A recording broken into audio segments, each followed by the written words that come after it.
Време било да се започне разговорот со ВМРО ДПМН за уставните измени, порачува власта, иако опозицијата остро се противи на внесувањето на бугарите во уставот без какви било гаранции од Брисел.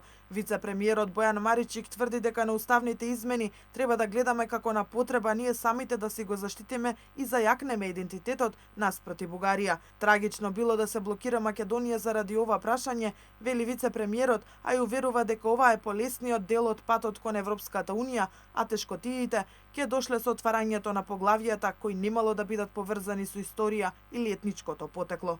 Мислам дека е време и со ВМРО ДПМН да разговараме дали јавно, дали во очите на јавноста, сеедно. Секако треба да почне разговорот. На темата на суштинска содржинска расправа околу уставните измени.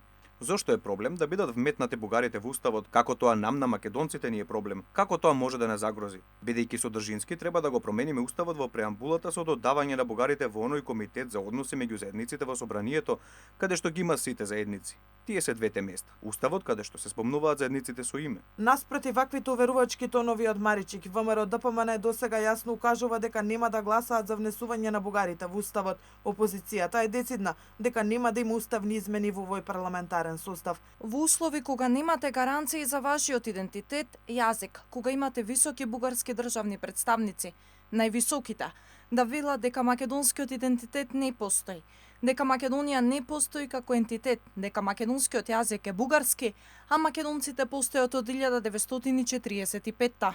Тогаш тоа е гаранцијата дека ако се внесат бугарите во уставот, следниот ден истите овие представници нема да се решат да не блокираат. Прво гаранција за македонскиот идентитет од Европска Унија. На тој начин што ќе понудат сигурност дека нема да ни го попречат европскиот пат. За опозицијата единствен излез за Македонија се предвремени парламентарни избори, за како што велат власта пред граѓаните да излезе со став дека ќе го менува уставот, па да види дали ќе ја добие поддршката за тоа или не.